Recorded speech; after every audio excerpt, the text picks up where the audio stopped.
Sobre essa coalizão global formada pelo setor privado para acelerar o alcance de metas climáticas, vamos conversar agora ao vivo com Davi Tempo, superintendente de Meio Ambiente e Sustentabilidade da CNI. Tudo bem, Davi? Bem-vindo aqui no CNN Money. Boa tarde para você. Boa tarde, Moré. É um prazer estar aqui e poder falar um pouco sobre as nossas iniciativas e nossa atuação, não só em Nova York, mas também como um processo, né, dentro de uma agenda de transição para uma economia de baixo carbono.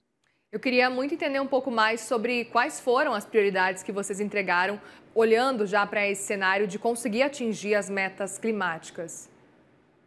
Bom, a SBCOP é uma iniciativa que foi criada pela CNI, é uma iniciativa que tem uma abrangência internacional e ela praticamente, de forma bem resumida, tem dois entregáveis, né? O primeiro são as recomendações, as prioridades que esse grupo vem desenvolvendo ao longo do ano. Então, foram entregues 23 prioridades e recomendações para o presidente da COP no evento de ontem, em parceria com a Bloomberg.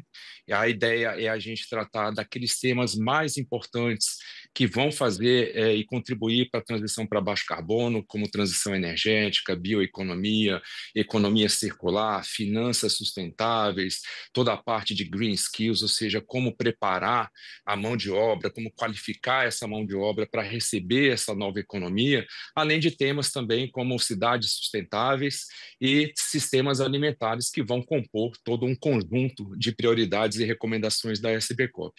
E o segundo entregável são os showcases, né? São aqueles projetos, aqueles cases que as empresas estão desenvolvendo para mostrar como estão contribuindo para a transição para baixo carbono. Então, de certa forma, seriam essas duas linhas que estão sendo trabalhadas, não só no ambiente nacional, mas também no ambiente internacional, para trazer a importância da SBCOP dentro desse contexto de mudança climática. Perfeito. Eu queria entender também, Davi, de que forma que vocês avaliam que essa fala de Donald Trump, agora na abertura da conferência da ONU, pode desestimular, desincentivar que novas lideranças, que mais pessoas fiquem focadas nessas metas para tentar evitar uma regressão, por exemplo, levando em consideração que Estados Unidos já estão fora do Acordo de Paris novamente. Bom, a questão climática, a gente sempre fala que ela não tem fronteiras, né? Quando você fala de sustentabilidade, o que você percebe é que cada vez mais essa temática está incorporada na estratégia corporativa das empresas.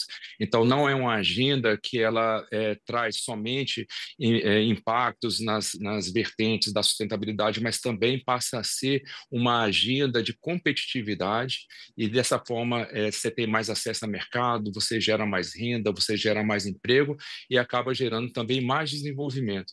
A gente vê hoje o perfil do consumidor, né, se alterando cada vez mais, então hoje as pessoas passam a querer saber como que aquele produto foi produzido, como que aquele serviço foi prestado, quanto que gerou de emissões, se aquela planta tem um trabalho de eficiência energética, um trabalho de eficiência hídrica, se contempla o bem-estar social ao seu redor, se dá a destinação adequada aos resíduos. Então, tudo isso vem pesando cada vez mais na decisão do consumidor se ele compra ou não um produto ou serviço.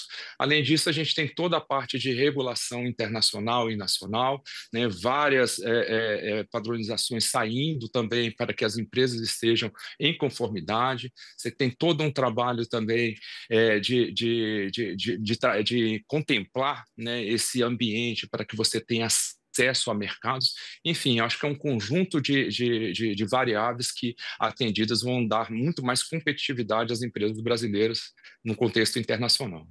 Eu queria até entender um pouco mais qual que seria o papel das empresas multinacionais, das instituições financeiras para tentar agilizar um pouco desse processo da transição energética. Quais as dicas, quais são os caminhos que podem ser seguidos para algumas dessas instituições?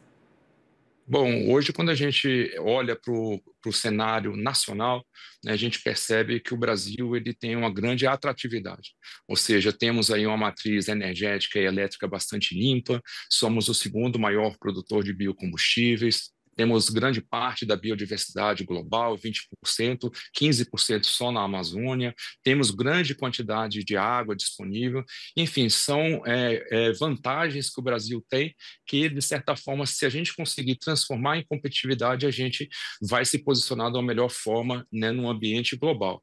Do lado das empresas grandes, né, o que a gente percebe é que existe hoje um incentivo, existe um estímulo quando você fala da cadeia de fornecedores, ou seja, as empresas já internalizando essas boas práticas, elas também estimulam para que os seus fornecedores também cumpram esse papel, né? E do lado também da própria regulação, a gente também percebe esse incentivo, essa viabilidade para que você possa fazer isso.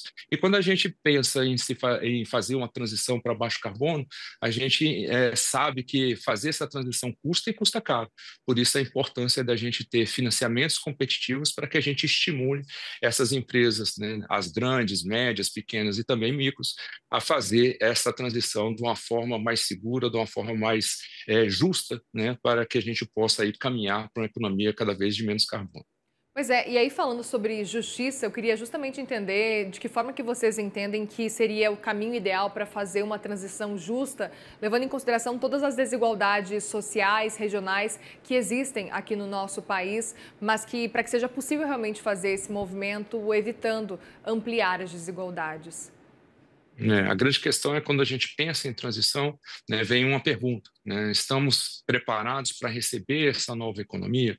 Então, essa é uma pergunta que nos leva a refletir bastante, a debater bastante, né, em como preparar uma mão de obra qualificada para esse futuro, que é considerado aí de curto prazo, né?